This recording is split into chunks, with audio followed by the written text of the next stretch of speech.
اذان کا ترجمہ بدل جاتا ہے. اذان سے مثال کے طور پر اکثر اذان میں لوگ کہہ رہے ہوتے ہیں بوڑھے بابے حیا للصلاۃ. اب اول تو حیا کو لمبا ہی نہیں کرنا,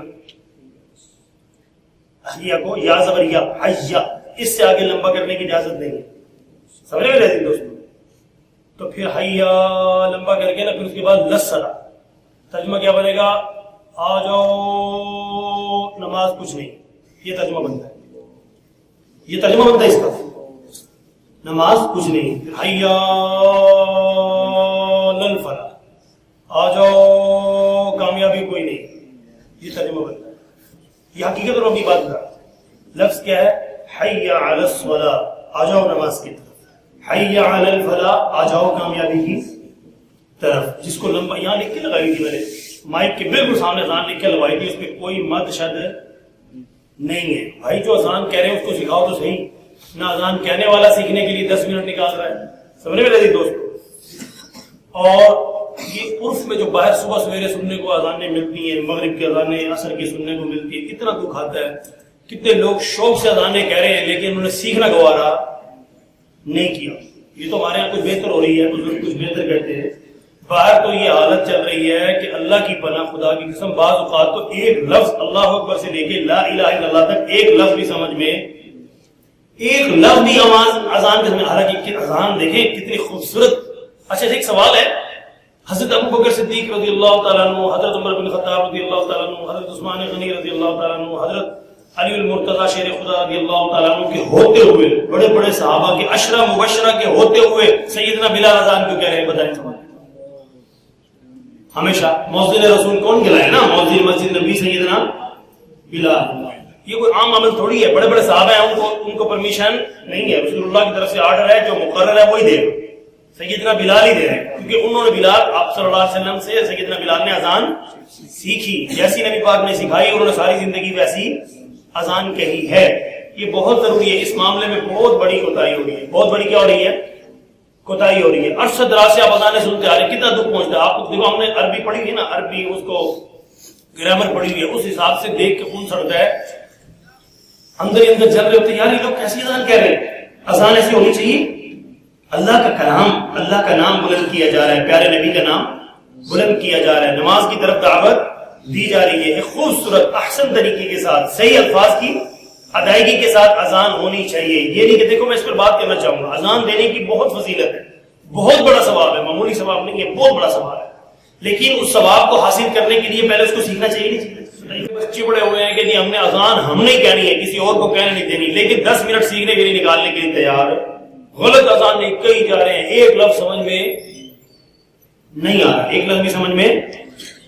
اسی طرح اشہد ان محمد رسول اللہ جو ہے نا, اب انا کو نہیں کھینچنا, ٹھیک ہے نا جی. اب محمد صلی اللہ علیہ وسلم کی ہا باریک ہے, اس کو موٹی ہا پڑھنے سے معنی بدلتا ہے, انا کو لفظ کو بڑھانے سے معنی بدل جاتا ہے. کیونکہ ہم وہ سنت سن کے عادی ہوئے پڑھے نا, ہمیں محسوس نہیں ہوتا. کوئی عرب آ جائے وہ سنے گا, وہ کہے گا یار یہ کیا کہہ رہے ہیں, یہ اذان ہے. سمجھے مجھے, ایک اذان کے اندر اللہ اکبر سے لے کے لا الہ الا اللہ تک 20 غلطی ہیں.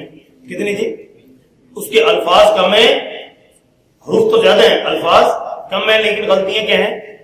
زیادہ ہیں. تو اس لیے میں کو یہ میسج یہ دنیا سنتی ہے تو میں یہ کہنا چاہ رہا ہوں, خدا را اگر اذان کہنے کا آپ کو شوق ہے, بہت بڑا ثواب ہے. کل قیامت کے دن اذان کہنے والوں کی گردنیں بڑی بلند ہوں گی, بڑی ان کی اللہ نے ان کو عزت دینی ہے.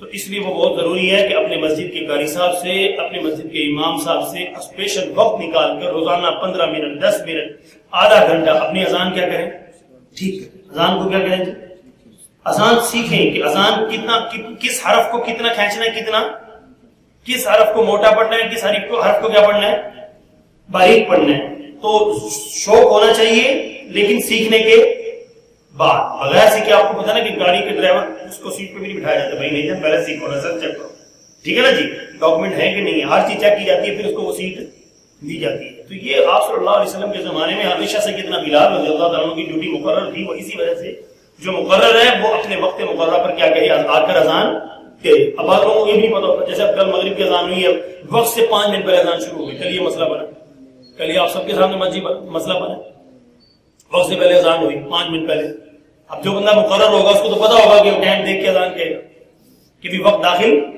مغرب کی اذان ہے، ابھی ٹائم داخل نہیں ہوا تو وقت سے پہلے اذان تو ہوئی گی نہیں۔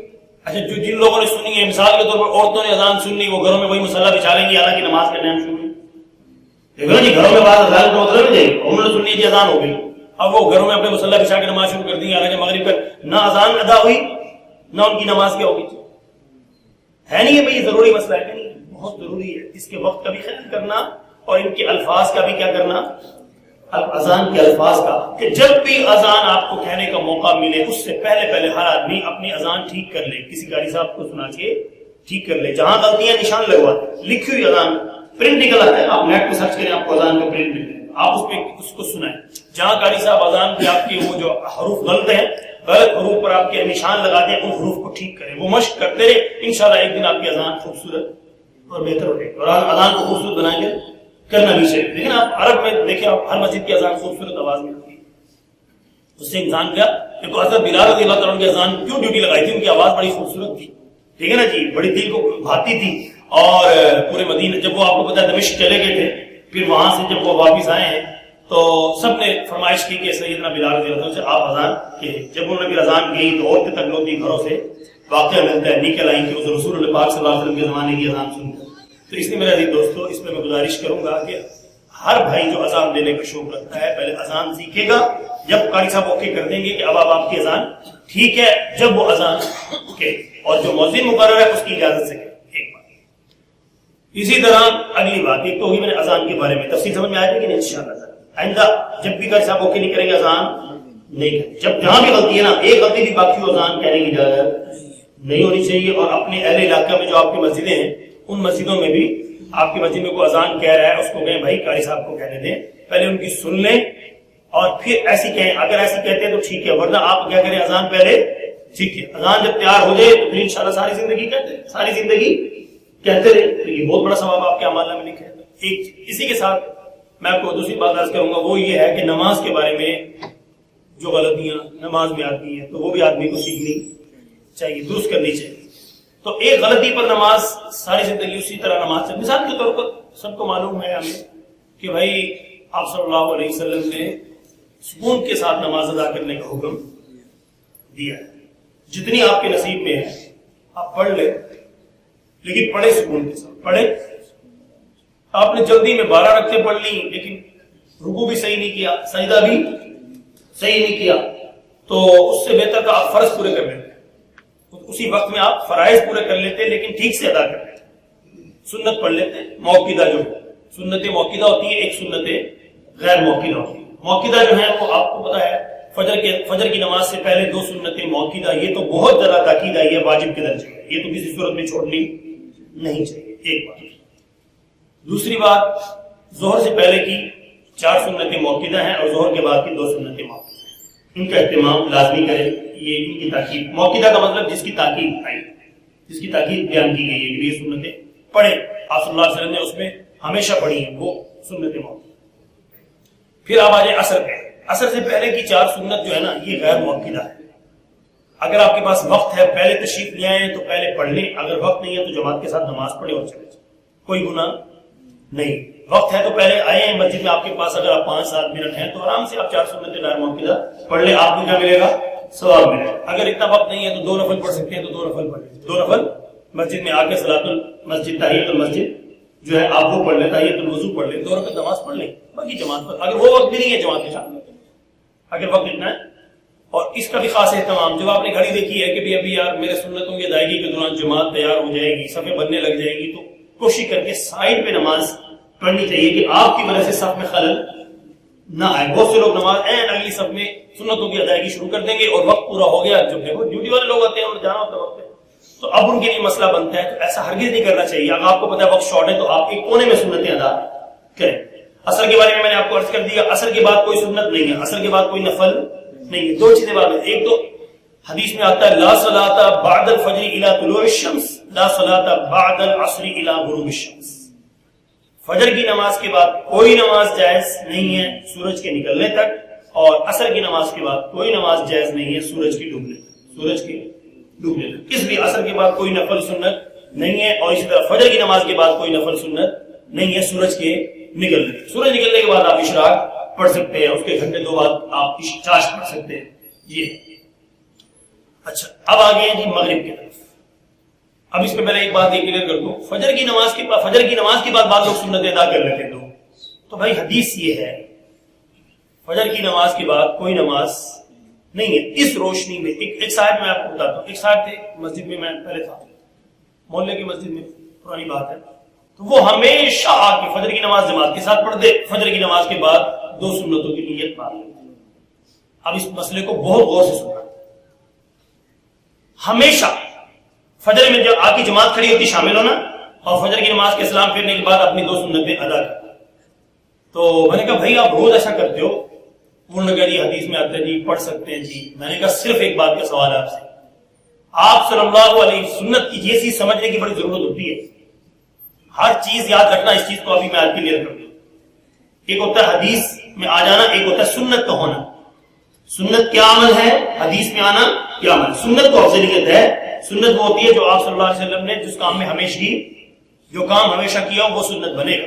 ایک آدھ بار کا واقعہ حدیث میں تو ذکر ملے گا لیکن وہ سنت نہیں بنے گا. سمجھ آئی میرا جی دوستو, جو کام نبی پاک نے ہمیشہ کیا وہ سنت ہے. جس کام کو ایک آدھ دفعہ کیا وہ حدیث میں موجود تو ہوگا کہ ایسا بھی ہوا ہے اس درجے میں, لیکن وہ سنت نہیں بنے گا. اس صاحب کو کسی صاحب نے وہ حدیث دکھا دی کہ فجر کے بعد آپ سنتیں پڑھ سکتے ہیں. میں نے کہا جی بالکل آپ کی بات ٹھیک ہے. اب آپ مجھے یہ بتائیں گے کہ آپ صلی اللہ علیہ وسلم نے زندگی بھر فجر کی سنتیں فجر کی نماز کے بعد پڑھی ہیں, پہلے پڑھی؟ اب خاموش. میں نے کہا ہاں میں بتا دیتا ہوں. ہمارے نبی پیارے نبی پاک صلی اللہ علیہ وسلم نے ہمیشہ فجر کی سنتیں فجر سے پہلے پڑھی ہیں, بعد میں کبھی نہیں. تو سنت کیا بنے گا بھائی, نبی کی سنت کیا بنے گی, پہلے والی یا بعد والی بنے گی؟ پہلے والا عمل بنے گا. ایسے حج پہ جانا ہوا جب 19 کے اندر, وہاں میں نے آپ کو پتا پہلے فلائٹ سے چلے گئے تھے, تو وہ موقع تھا روز وہاں بیان ہوتا تھا. وہاں پہ عزیزیہ میں بھی وہاں موقع ملا تھا, تو بلڈنگ پہ روزانہ بیان ہوتا تھا نماز کے بعد. تو لوگ سنتے تھے, سیکھتے تھے حج. الحمدللہ لوگوں کو بہت فائدہ ہوا, بڑی لوگوں کی دعائیں ملی. آج تک لوگ دعاؤں میں یاد رکھتے ہیں. 19 سے لے کر اب 3-4 سال ہونے جا رہے ہیں. جو لوگوں کو حج الحمدللہ ایسے ازبر کروا دیا تھا جیسے گنتی نہیں یاد ہوتی بندے کو 10 تک, 1 2 3 4 5 ایسے فرض واجبات انگلیوں پہ یاد ہو گئے الحمدللہ. اور مجھے قرآن بابا جی نے بتایا تھا اس موقع پر کہ آج میرا پتہ نہیں وہ کہتے ہیں 17واں حج ہے, پہلا موقع دیکھ رہا ہوں کہ کسی پر دم نہیں آیا, کیونکہ ان کو اتنا حج پکا کر روزانہ وہی ہوتے تھے. ہم تو خود حج پہ گئے, دور تو کوئی کام تھا ہی نہیں تھا. لوگوں کو حج پکا کروا دیا تھا, یہ فرائض یہ واجبات سارے ازبر کروا دیے تھے. لیکن اب دیکھو نا, اب ظاہر ہے فرض چھوڑے گا تو حج ہی نہیں ہوگا. اب دیکھ رکھے حج کے جو 3 فرائض ہیں ان میں سے ایک فرض چھوٹ گیا تو حج ادا نہیں ہوا, واجب چھوٹ گیا تو دم آئے گا, واجب چھوٹ گیا تو یہاں ہماری نماز میں واجب چھوٹ جائے تو کیا ہوتا ہے, فرض چھوٹ جائے تو نماز لوٹا لو, اور اگر واجب چھوٹ جائے تو کیا کرو, سجدہ صاحب کر لو. لیکن حاجی کا اگر واجب چھوٹ جائے تو سیدھا ہی بکرا آتا ہے 500 درہم. اب تو زیادہ ریٹ بڑھ گیا, ٹھیک ہے نا جی. وہ اس لیے مشہور بنی یہ کہاوت, جب حاجی پر دم آتا ہے تو حاجی کا دم نکلتا ہے. ظاہر پاکستانی کرنسی کے حساب سے 1000 روپیہ اس کا ایک واجب چھوٹنے میں لگتا ہے. تو اس لیے الحمدللہ ان کو یاد کروایا تو کسی پر دم نہیں آیا. اور یہ میں بتا دوں, دیکھو ہماری نماز میں فرض چھوٹ جائے گا تو نماز لوٹا لیں گے, لیکن حج کا فرض رہ گیا تو حج دوبارہ کرنا اس ٹائم تو ہو نہیں سکتا. اگلے سال دوبارہ جانا پڑے گا, اس کے لیے خرچہ انتظام کرنا پڑے گا. صحت ساتھ نہیں دیتی, بعض دفعہ پیسہ ساتھ نہیں ہوتا, اس لیے یہ سیکھنا بھی بہت ضروری ہے. یہاں بیچ میں یہ بھی کہوں گا, حج عمرے پہ جانے سے پہلے اب آپ نے ٹکٹ کروا دیا, آپ کا ویزا بھی آ گیا, سیٹ اوکے ہو گئی ہے, لیکن آپ جانے سے پہلے 15-20 دن میرے شروع کرتے ہیں حج عمرے کو سیکھنا شروع کرتے ہیں, ٹھیک ہے نا جی. اچھی طرح سے اس کے لیے وقت نکالیں. آپ دکان سے اٹھے, فلیٹ ہے اور چلے گئے سیدھے وہاں جا کے آپ نے صحیح طرح سے, بہت سے لوگ ہیں وہاں فرائض بھی چھوڑے, واجبات چھوٹ رہے ہوتے ہیں, پھر خیال بھی دم بھی نہیں دیتے, تو پھر کیا ہوا, آپ نے اتنا خرچہ کیا, وقت بھی نکالا, ادا نہ ہوا. اس لیے میں آپ کو بتا رہا تھا کہ میں نے ان صاحب سے کہا کہ فجر کی سنتیں نبی, ہاں وہاں پہ میں نے لوگوں کا ذہن بنایا, لوگوں کو تیار کیا کہ حج اس ترتیب سے کرنا ہے, اس طرح حج کرنا سنت ہے. کیونکہ آپ سب کو معلوم ہے کہ ہمارے نبی پاک صلی اللہ علیہ وسلم نے زندگی میں ایک حج کیا. کیا کیا جی, ایک ہی حج کیا. وہ حج, اس حج کو کر کے لوگوں کو حج سکھا دیا. آپ صلی اللہ علیہ وسلم نے ارشاد فرمایا, مجھ سے حج سیکھ لو, مجھ سے حج سیکھ لو. آپ صلی اللہ علیہ وسلم حج کے جتنے بھی ارکان ادا کرتے تھے صحابہ کو دکھاتے تھے اور سکھاتے جاتے تھے, ٹھیک ہے نا جی. اب یہ ہے میرے نبی پاک صلی اللہ علیہ وسلم کا کیا ہوا ایک حج, زندگی میں بھی کیا, وہی ہمارے لیے سنت, وہی ہمارے لیے سنت. اب میں نے ان حاجیوں کو اس پہ, یعنی کہ جو نبی پاک نے حج کیا تھا ہمارے نبی پاک صلی اللہ علیہ وسلم, اس کے حساب سے پورا حج سکھا دیا کہ حج کی ترتیب یوں ہے. اللہ کی شان. آخری دن تھے, حج قریب آ رہا تھا, ہم پہلی فلائٹ سے آخری دنوں کے اندر ایک صاحب آ گئے, کوئی کسی یونیورسٹی میں پڑھتے تھے, وہاں مدینہ یونیورسٹی کے تھے, کسی ام القرآن یونیورسٹی کے تھے, تو یہاں پاکستانی تھے. انہوں نے جی لکھ کے اشتہار لگا دیا جی اس بلڈنگ میں وہ درس دیں گے, آپ حج کے ارکان سکھائیں گے. وہ تشریف لے, اتفاق سے میں بھی اس دن رک گیا, میں نے کہا ہم بھی سیکھ لیتے ہیں, طالب علم میں سیکھنا چاہیے. تو اللہ کی شان. تو خیر وہ بعد میں پتا لگا وہ مجھ سے بھی جونیئر تھے, وہ ابھی پڑھ ہی رہے تھے. تو خیر جب انہوں نے باتیں بتانا شروع کی, وہ کون سی بتا دی کہ مثلا حج کے دوران کسی مسلمان سے جو کوئی غلطی ہوئی, وہ آپ صلی اللہ علیہ وسلم کے پاس حاضر ہوئے, یا رسول اللہ مجھ سے یہ غلطی ہو گئی, آپ نے فرمایا اچھا فلاں حرج. کیا فرمایا؟ فلاں حرج, اچھا کام چل جائے گا, چل پہ, ٹھیک ہے نا جی. پھر دوسری آیا جی مجھ سے یہ غلطی ہو گئی, آپ نے فرمایا کہ فلاں حرج, کوئی حرج نہیں ہے بھائی, یوں بھی کام چل جائے گا. کیونکہ وہ آپ صلی اللہ علیہ وسلم کو اس زمانے کی ان کی کنڈیشن, نئے اسلام میں داخل ہوئے تھے, ابھی وسائل کی بھی کیا تھی, کمی تھی. بہت سے اس موقع کی, یعنی کہ اس موقع کی ضروریات میں سے ایسی چیز شامل تھی, نبی پاک نے ان کو ریلیف دے دیا. اب وہ صاحب جو آئے, اب آگے وہ جو ہم نے حج سکھایا تھا حاجیوں کو سنت کے مطابق, جو نبی پاک نے جیسے کیا تھا, وہ لوگوں کو اس کا الٹ سکھا رہے ہیں. اگر یوں بھی کر لو تو یہ چیز پہلے بھی کر لو تو فلاں حرج, یوں بھی. وہ حدیثیں ڈھونڈ گی. میں حیران اور پریشان. سنتا تو رہا, میرے بیان کے بیچ میں بولتا نہیں ہے نا, میں نے کبھی دیکھو بولنا بھی نہیں چاہیے, پہلے اگلے کو سن لینا چاہیے. بعد میں سوال, انہوں نے یہ بھی عنوان رکھا تھا کہ درس کے بعد آپ سوال و جواب کر سکتے. تو جب ان کا درس مکمل ہو گیا, وہ بیان مکمل ہو گیا, اس کے بعد میں نے جب سوال رکھا تو میں نے کہا آپ یہ بتائیے, آپ نے لوگوں کو جو میں نے اب تک ان کو حج سے یاد کروایا تھا, آپ نے الٹی ترتیب ساری بتا دی. آپ نے فرمایا تھا فلاں ایک مسلمان آئے, یا رسول اللہ مجھ سے یہ غلطی ہوگی, آپ نے فرمایا فلاں یوں بھی کر لو, یوں بھی کر لو, یوں بھی کر لو. تو میں نے کہا آپ نے ان کو ریلیف دے دیا. مجھے یہ بتائیے نبی پاک صلی اللہ علیہ وسلم کا حج کیسا تھا, سنت کیا بنے گا؟ اس صحابی سے جو غلطی ہوئی یہ سنت بنے گی, یا نبی پاک نے جیسے کیا وہ سنت بنے گی؟ ایمانداری سے بتائیے. سنت حج وہی بنے گا نا. اس لیے کہتے ہیں بعض لوگوں کو جو صرف وہ دماغ میں ہوتا ہے جی بس حدیث میں یہ آ گیا, حدیث میں آ گیا, یہ نہیں کہتے سنت کیا ہے, نبی پاک کی سنت کیا ہے. سنت کو تو فالو کرو, سنت کو تو ترجیح دو. آپ اب ان صاحب کو میں نے کہا کہ آپ نے وہ غلطیاں بتا دی کہ حدیث میں لکھا ہوا ہے, ایک صحابی سے یوں ہو گیا. میں نے کہا غلطیاں سکھانی ہیں ان کو غلطیاں سکھانی ہے کہ فلاں مسلمانوں سے جو غلطیاں ہوئی تھی تم یوں بھی کر لو تو کوئی چاند چل جائے گا. یہ جو اتنی پہلی فلیٹ سے آئے بیٹھے, ان کو میں نے سنت کے مطابق جب حج پکا کروا دیا, ان کو اس کے مطابق کرنے دو. ان کو کنفیوز آپ نے جب ان سے یہ بات کی تو وہ پھر لاجواب ہوئے. میں نے کہا ان کو سنت سکھانی چاہیے یا وہ فلاں حرج سکھانا چاہیے؟ جو غلطیاں ہوئی تھی یوں بھی چلا لو, یوں بھی چاند چلو, یعنی جوگر میں بھی حج کر لو. حالانکہ چپل پہننے کا حکم ہے. کیا ہے یہ جو پاؤں کے اوپر والی ہڈی نہیں رہنی چاہیے, اس میں ترتیب بھی ضروری ہے کہ جس ترتیب سے نبی پاک نے کیا تھا اس طرح ہمیں کرنا چاہیے. اب انہوں نے ترتیب بھی بدل دی, انہوں نے کہا جی آگے پیچھے بھی ہو جائے تو کوئی بات نہیں, خیر ہے. اور بھائی کیوں ہو جائے, جب آئے بیٹھے سیکھنے آئے بیٹھے تو ان کو سنت کے مطابق کرنا چاہیے. یہی سوال میں نے اس آدمی سے کہا جو ہر روز فجر کی نماز جماعت سے پڑھ کے سننے تھے, اسی ٹائم وہاں پہ دوسری سب سنتوں کی نیت باندھ دیتا تھا. میں نے کہا اب آپ کہہ رہے ہیں کہ حدیث میں آتا ہے ایک صحابی سے یوں ہو گیا, ایک صحابی سے چھوٹ گئی اور نبی پاک نے پرمیشن دے دی پڑھ لے. اب یہ تو تمہارے ذہن میں آ گیا, لیکن نبی پاک نے ہمیشہ فجر کی سنتیں پہلے پڑھی ہے بعد میں پڑھی ہے؟ پہلے پڑھی کیا پڑھی ہے؟ تو میں نے کہا تمہیں نبی پاک والا عمل کرنا چاہیے یا جس سے غلطی ہوئی تھی وہ دہرانی چاہیے؟ سمجھ میں آئی ہے؟ میں حدیث اور سنت کا آج فرق بتا رہا ہوں کہ بہت سے لوگ کہتے ہیں حدیث میں ہے بھائی غلطی ہوگی تو غلطی دہرائیں یا سنت نبی سے سیکھیں. ایمانداری سے بتائیے کون سی بات صحیح؟ تو فجر کی سنتیں ہمیشہ کب پڑھیں گے انشاءاللہ, اور فجر کی سنتیں معمول بنائیں. اللہ کرے مجھے بھی عمل کی اللہ توفیق عطا فرمائے. گھر میں فجر کی سنتیں گھر میں پڑھنی چاہیے. کیا پڑھنی چاہیے؟ افضل عمل. نبی پاک نے کیا پڑھی ہے؟ ہمیشہ گھر میں پڑھی. اگر معاملے مجبوری ایسی شکل ہے, غیر کوئی پرابلم ہوتی ہے, بعض اوقات جگہ مناسب نہیں ہوتی, ایسی کوئی شکل ہوتی ہے مثال کے طور پر آپ کو مشکل ہو رہی ہے, لائٹ جلائیں تو چھوٹے بچوں کی نیند خراب ہونے کا ڈر ہے, ایسے مسائل کچھ ہوتے ہیں تو جب آپ آ جائیں مسجد میں پڑھ لیں, ورنہ افضل عمل ہے کہ فجر کی سنتیں گھر پڑھ لیں. اب اسی طرح میں آپ کو بتا رہا تھا جی مغرب کی سنتیں جو ہے نا, مغرب کی نماز سے پہلے کوئی نماز نہیں ہے. مغرب کی نماز کی بات کیا ہے؟ 2 سنت ہیں موقعہ ہیں, اس کے بعد آپ نفل 2 پڑھ لیں, اس کے بعد آپ 6 بھی پڑھ لیں, اوابین کا ثواب مل جائے گا. وقت ہے تو پڑھ لیں, اور میں 2 سنت راضی. اسی طرح عشاء سے پہلے آپ تشریف لے آئے تو آپ عشاء سے پہلے کی 4 سنتیں پڑھ لیں, یہ ہیں غیر موقعہ. وقت ہے تو پڑھ لیں, بہت اچھی بات ہے, ثواب ملے گا. وقت نہیں ہے تو جماعت کے ساتھ نماز پڑھ لیں. وقت کم ہے تو 2 نفل پڑھ لیں, مسجد میں آگے 2 نفل پڑھ لیں. اور اگر آپ نے باجماعت عشاء میں شامل ہو گئے تو فجر کی عشاء کی نماز عشاء کی نماز کے بعد آپ کیا پڑھیں گے؟ 2 سنتیں موقعہ. اس کے بعد اصل وتر کا عمل ہے تہجد کے وقت. وتر آخری نماز ہوتی ہے, لیکن علماء اس کو اس لیے لیا ہے کہ لوگ بعض بھی ہر وقت تہجد کے وقت میں پڑھنا ضروری ہوتا ہے پھر وہ وتر, تو اس لیے ہر آدمی تہجد میں اٹھے نہ اٹھے, تو اس لیے وہ کر دیا کہ آپ عشاء کی سنتوں کے بعد ہی کیا پڑھ لیں جی؟ وتر پڑھ لیں, تاکہ آپ کا وتر واجب ہے. وتر کیا ہے جی؟ واجب ہے تاکہ آپ کا واجب چھوٹے نہیں. تو آج میں نے 2-3 باتوں پہ یہ روشنی ڈالی ہے. ایک تو اذان ہمیں سیکھنی چاہیے, سیکھنے کے بعد اذان کہنی چاہیے. اسی طرح اقامت, تکبیر جس کو ہم کہتے ہیں نا, تکبیر پڑھنی چاہیے.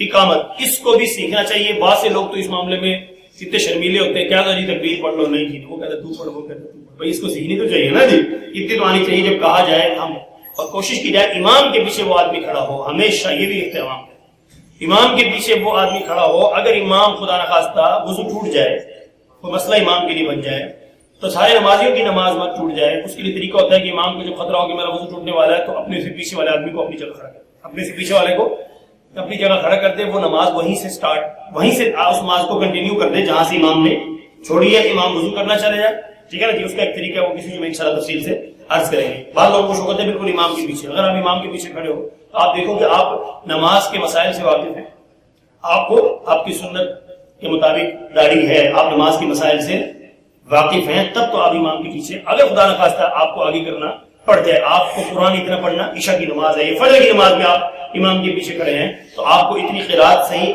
آتی ہے کہ آپ اگلی نماز کو امام جو پڑھا ہے اس کو کنٹینیو کر سکتے ہیں. تو آپ کھڑے ہو جائیں, ورنہ کوشش کریں کسی اہل آدمی کو امام کے پیچھے کھڑا کریں. یہ باتیں بہت ضروری ہیں, اس پر بات عموماً نہیں کی جاتی. اسی طرح میں انشاءاللہ اگلے جمعے تو خیر سیدنا صدیق اکبر رضی اللہ تعالیٰ عنہ کا یوم وفات آ رہا ہے, 22 جمادی الثانی, اس پر بات کریں گے انشاءاللہ. باقی نماز کے حوالے سے بہت سے لوگوں نے مجھے کہا تھا اس مسائل پر بھی, میں بہت سے ابھی مسائل رہتے ہیں, تو جس پر میں نے انشاءاللہ بات آپ کے سامنے کرنی ہے کہ نماز کے کیا کیا مسائل ہیں جس میں لوگ عرصہ دراز سے غلطیاں دہرا رہے ہیں. تو ہمیں نماز کو سیکھ لینا چاہیے تاکہ غلطیاں دہرانے کی بجائے ہم سنت کے مطابق نماز پڑھنے والے بن جائیں. اللہ تعالیٰ سے دعا ہے اللہ تعالیٰ ہم سب کو سنت کے مطابق تمام نماز کرنے کی